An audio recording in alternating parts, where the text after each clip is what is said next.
Cada uno de los 5 ingredientes o componentes del aceite de la unción descritos en el Antiguo Testamento señala hacia algún aspecto de la persona de nuestro Señor Jesucristo. En Éxodo capítulo 30, versículos 22 al 25, leemos en la versión Biblia de las Américas: Habló el Señor a Moisés diciendo: Toma también de las especias más finas, de mirra fluida 500 siclos, de canela aromática la mitad 250, y de caña aromática 250, de casia 500 siclos, conforme al ciclo del santuario, y un hin de aceite de oliva, y harás de ello el aceite de la santa unción, mezcla de perfume, obra de perfumador, será aceite de santa unción. Este aceite de la unción era utilizado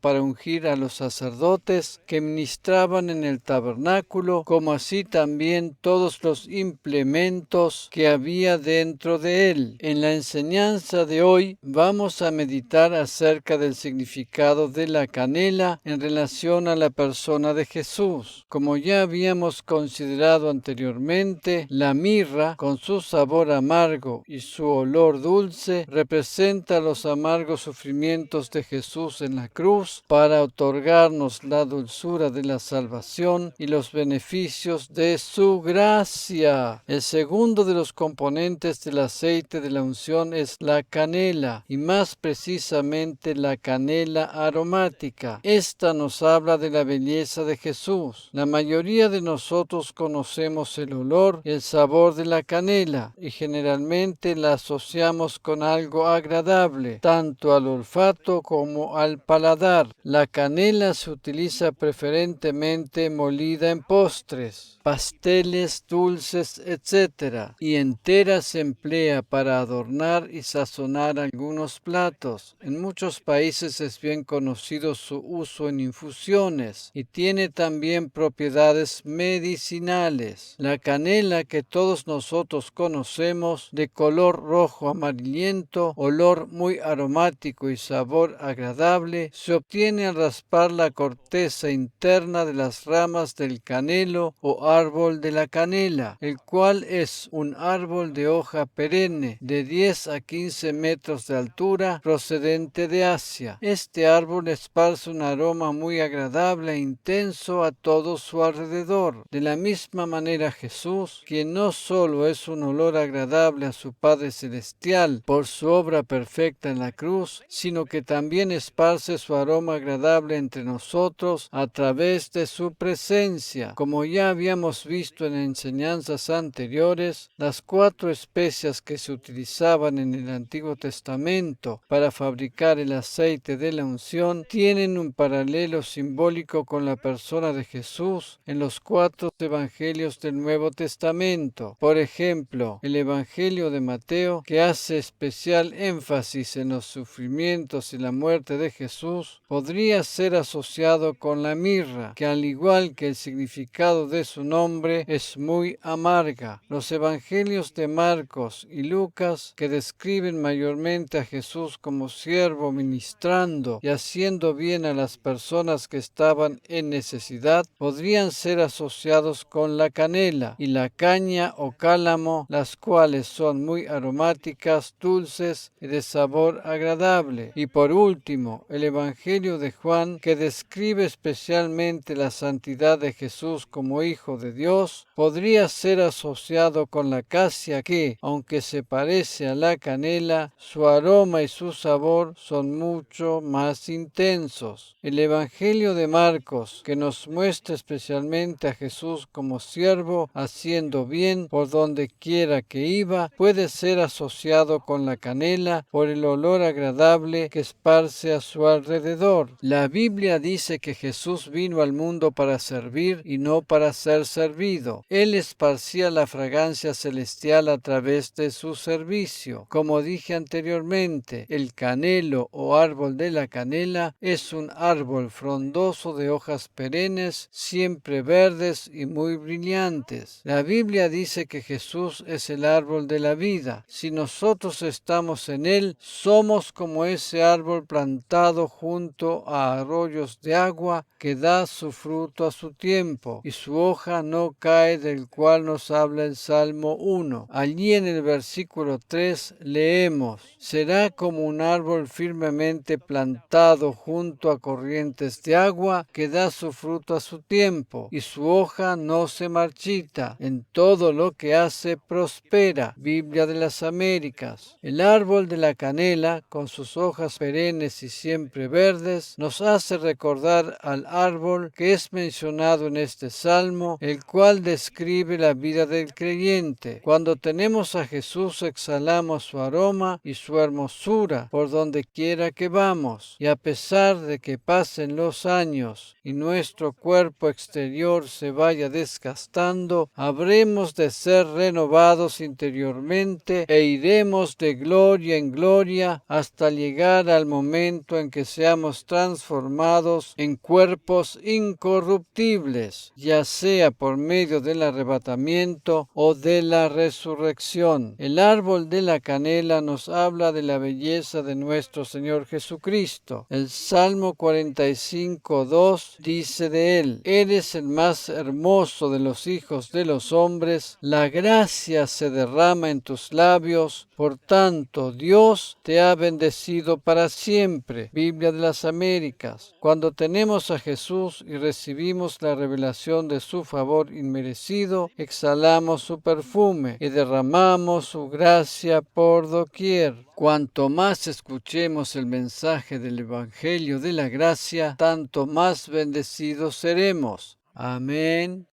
Y esta bendición no depende de nuestro mérito o esfuerzo personal, sino que aflora simplemente como consecuencia de su gracia. La Biblia dice que hemos sido bendecidos con su bendición eterna. Como ya sabemos, varios personajes del Antiguo Testamento representan tipológicamente a Jesús. El rey David es uno de ellos. En el libro de 1 Samuel encontramos la historia de la elección de David como futuro rey de Israel para reemplazar a Saúl. Allí en el capítulo 16, versículos 14 y 15, leemos en la versión Biblia de las Américas: el espíritu del Señor se apartó de Saúl, y un espíritu malo de parte del Señor le atormentaba. Entonces los siervos de Saúl le dijeron: he aquí ahora, un espíritu malo de parte de Dios te está atormentando.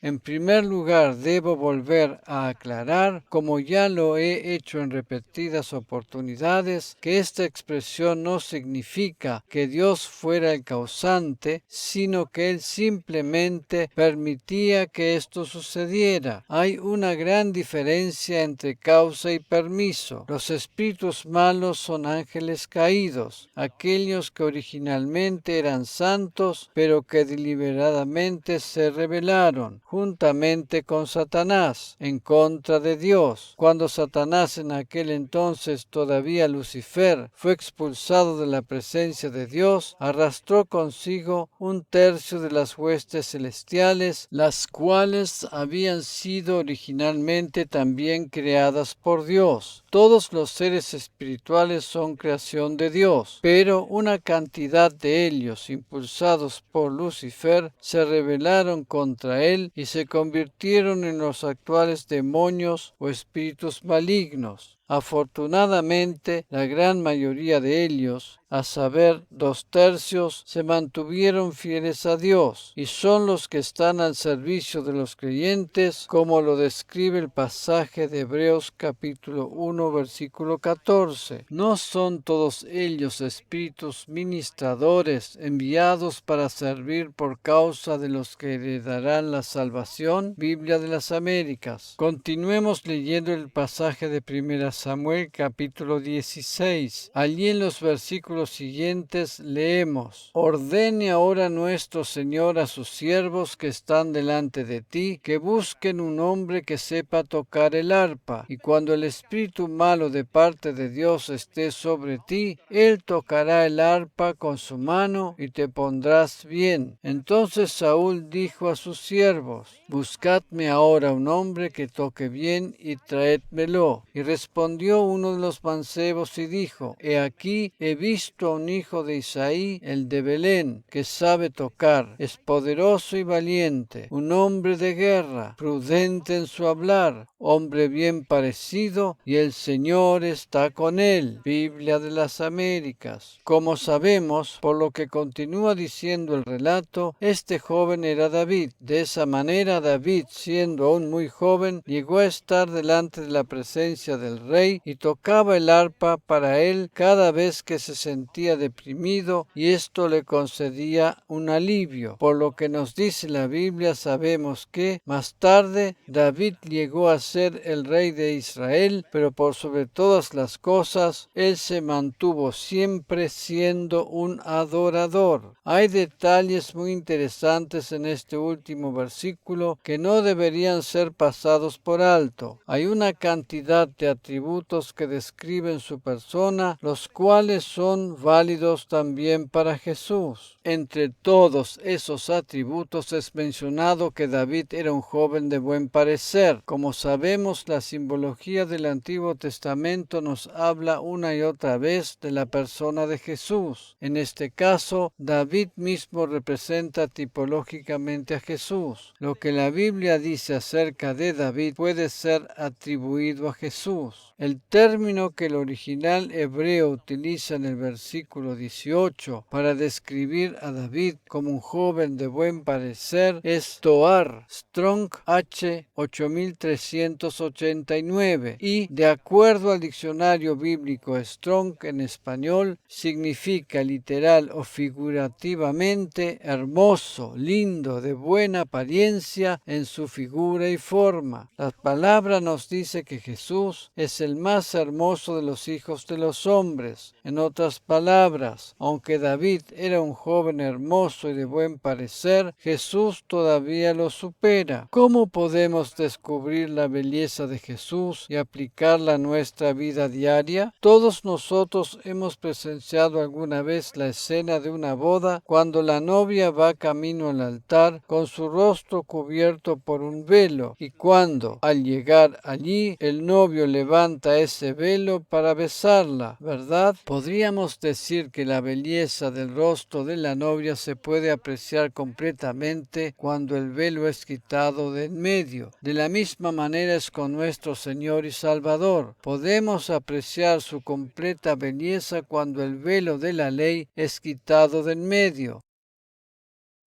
En el Antiguo Testamento la Biblia hace mención al hecho de que Moisés, luego de haber hablado con Dios y recibido las tablas con los 10 mandamientos por segunda vez, debió poner un velo sobre su rostro porque la gente tenía miedo de acercarse a él. Ver Éxodo capítulo 34, versículos 27 al 35. En el Nuevo Testamento la Biblia hace mención de ese velo que está sobre los ojos de los israelitas que leen el antiguo pacto y que por eso no pueden reconocer al Mesías. Dicho velo existe hasta el día de hoy. En 2 Corintios capítulo 3 versículos 7 al 14 leemos lo siguiente: y si el ministerio de muerte grabado con letras en piedras, estos son los 10 mandamientos, fue con gloria, de tal manera que los hijos de Israel no podían fijar la vista en el rostro de Moisés por causa de la gloria de su rostro que se desvanecía. ¿Cómo no será aún con más gloria el ministerio del Espíritu? Porque si el ministerio de la condenación, esto es, el pacto de la ley que nadie podía cumplir, tiene gloria, mucho más abunda en gloria el ministerio de justicia, o sea, el pacto de la gracia. Pues en verdad lo que tenía gloria en este caso no tenía gloria por razón de la gloria que lo sobrepasa, porque si lo que se desvanece fue con gloria, mucho más es con gloria lo que permanece. Teniendo por tanto tal esperanza, hablamos con mucha franqueza, y no somos como Moisés, que ponía un velo sobre su rostro para que los hijos de Israel no fijaran su vista en el fin de aquello que había de desvanecerse. En este gráfico que que observamos ahora, podemos ver que cuando Moisés subió al monte por primera vez, recibió las tablas con los 10 mandamientos, y esto significa netamente ley sin nada de gracia. En aquella oportunidad, al descender del monte, su rostro no resplandecía para nada, y lo peor aún fue que el pueblo estaba reunido adorando salvajemente al becerro de oro que se había construido. Al ver semejante escena, Moisés, enojado en gran manera, rompió las tablas de la ley, y por esa razón más tarde tuvo que volver a subir al monte para recibir los 10 mandamientos por segunda vez. Aquí también encontramos un significado muy especial. La Biblia dice en el Antiguo Testamento que el alma que pecare tenía que morir. Todo el pueblo de Israel estaba pecando, y al estar adorando al becerro de oro, estaba quebrantando ya el primero de los mandamientos. Si Dios hubiese tenido que actuar de acuerdo a la ley, hubiese significado el fin para el pueblo de Israel. Al darse cuenta de esto, Moisés rompió las tablas de la ley. Podríamos decir que al hacer esto, Moisés evitó que todo el pueblo fuera destruido en ese mismo momento. Esta es la razón por la cual se dice que la ley es un ministerio de muerte y de condenación. Al tener que ascender al monte otra vez para recibir nuevamente las tablas de la ley, Moisés descendió del mismo con un rostro iluminado por la gloria de Dios. En este caso, él trajo consigo una combinación entre la ley y la gracia. Su rostro estaba iluminado precisamente a causa de la gracia divina. Aun a pesar de que Dios mostraba su gracia por medio de los sacrificios del tabernáculo, la ley seguía siendo dura e imparcial. El pueblo no podía soportar el resplandor de la gracia a causa de la condenación de la ley. Es imposible vivir mezclando la ley con la gracia, porque esta última pierde su esencia a causa de la condenación de la primera. Moisés tuvo que cubrir su rostro con un velo, y eso hizo que solo se hicieran visibles las tablas de la ley. Este era el antiguo orden, el cual se extendió por un periodo de tiempo de 1500 años hasta la llegada de Cristo a la tierra para representar su nuevo orden. La ley de Dios no es mala en sí misma, por el contrario, es buena y perfecta, porque representan el estándar divino, pero el problema radica en que el ser humano es incapaz de cumplirla. El propósito de la misma era señalar hacia Cristo y mostrarle al ser humano que necesita un Salvador, porque no se puede salvar a sí mismo. Por más que Moisés volvió del monte por segunda vez con las nuevas tablas de la ley, en combinación con los holocaustos que el pueblo debía ofrecer para alcanzar la gracia divina, esta solución no podía ser definitiva. Cuando se mezcla la ley con la gracia, la ley siempre va a tener más fuerza. La solución perfecta vino a través de Cristo, quien cumplió la ley hasta en el más mínimo detalle y la abolió. El rostro de Cristo refleja la gloria de Dios. Cuando Moisés descendió del monte, los israelitas tuvieron temor a causa de su rostro resplandeciente. Cuando Jesús descendió del monte de la transfiguración con su rostro iluminado, la gente deseaba acercarse a él. El pueblo de Israel se alejaba espantado de Moisés a causa de la gloria de Dios reflejada en su rostro. Pero cuando Jesús descendió del monte, la gente era atraída hacia él. Mientras la ley establece una distancia entre nosotros y Dios, la pura gracia divina nos acerca a él. El nuevo orden divino establecido por Cristo y su obra perfecta en la cruz a nuestro favor, no existe un velo que nos impida ver su gloria, ni tampoco tiene que ver con una mezcla de ley con gracia, y mucho menos con la directa crudeza de la ley. Cristo nos vino a traer su gracia y su favor inmerecido. Todo aquel que intente mezclar la ley con la gracia está poniendo un velo que le impide ver la belleza de Cristo y su perfecta obra redentora de la cruz. Lamentablemente hay creyentes que, después de haber aceptado aceptado a Cristo por la gracia, se echan sobre sí mismos el velo de la ley. Haciendo esto, están imposibilitados de ver la belleza de la obra redentora. El pasaje que estamos considerando sigue diciendo, versículo 14, pero el entendimiento de ellos se endureció, porque hasta el día de hoy, en la lectura del antiguo pacto, el mismo velo permanece sin alzarse, pues solo en Cristo es quitado. Versículos 15 y 16. Y hasta el día de hoy, cada vez que se lee a Moisés, un velo está puesto sobre sus corazones. Pero cuando alguno se vuelve al Señor, el velo es quitado. Biblia de las Américas. Es interesante notar que el significado del nombre Lot, el sobrino de Abraham en el Antiguo Testamento, es velo o cubierta. Strong,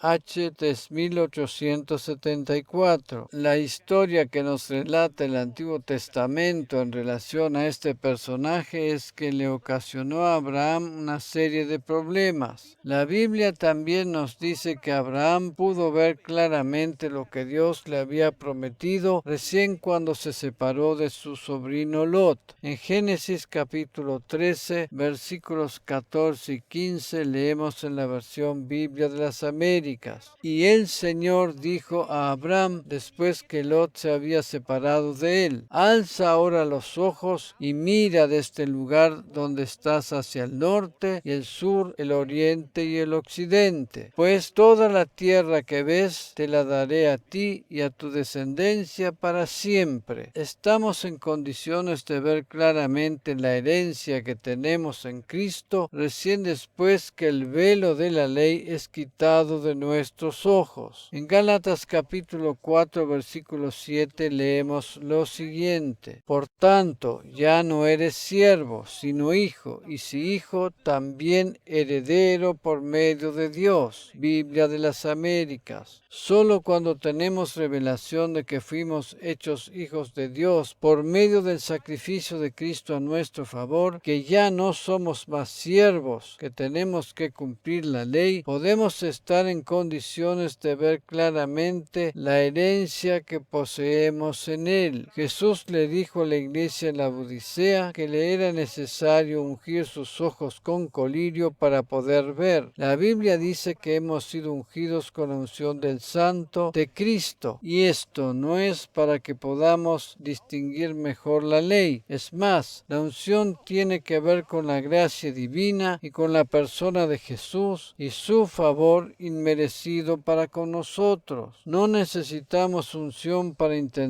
tratar de cumplir la ley por medio de nuestros méritos o esfuerzos personales, pero sí necesitamos unción para reconocernos inmerecedores de la gracia divina. El pasaje de 2 Corintios capítulo 3 que habíamos considerado anteriormente en relación al velo de la ley que debe ser quitado de nuestros ojos, dice en el versículo 18 lo siguiente: pero nosotros todos, con el rostro descubierto, contemplando como en un espejo la gloria del Señor, estamos siendo transformados de la misma imagen de gloria en gloria, como por el Señor, el Espíritu. Biblia de las Américas. Cuando ponemos nuestros ojos en Cristo, vamos siendo transformados en su misma imagen, y eso quiere decir que dejamos vislumbrar la belleza de su persona. Debemos recordar siempre que Dios nos ve a través de Cristo, y por eso Él también ve la belleza de su Hijo en nosotros. El aroma de su ofrenda perfecta en la cruz a nuestro favor sube como un olor agradable delante de su presencia. Si tú que estás leyendo este mensaje o mirando este video deseas descubrir la belleza de Cristo al leer la palabra de Dios, te invito a hacer conmigo la siguiente oración. Padre Celestial, te doy gracias porque tengo el privilegio de poder ir descubriendo cada vez más aspectos de la belleza de tu amado Hijo y su obra redentora a mi favor. Ayúdame a escudriñar cada uno de ellos más detalladamente y con esto reflejar su hermosura a mi alrededor. Gracias, Señor Jesús, porque has ungido mis ojos para poder ver el esplendor de tu gloria. Gracias por la unción de tu Espíritu Santo que me capacita para pregonar el Evangelio de la gracia. Amén. Elevo mi oración por todos aquellos que aún no conocen el maravilloso Evangelio de la gracia, o por aquellos que, aunque han sido salvos, todavía no han comprendido el verdadero significado de la gracia divina, o que por falta de este conocimiento se oponen a ella. Te pido, Señor, que esta enseñanza sirva para abrirles los ojos para que puedan ver claramente la magnitud de tu obra perfecta de la cruz y tu favor inmerecido. Estamos transitando los últimos días de la historia antes de tu regreso a la tierra, el tiempo de la iglesia de la Odisea, y de la misma manera que tú le aconsejaste que sus ojos fueran ungidos con colirio para poder ver claramente, yo te pido que cada uno de los creyentes que componen tu iglesia sean cada vez más conscientes del alcance de tu obra perfecta de la cruz y de la belleza de tu persona. Amén.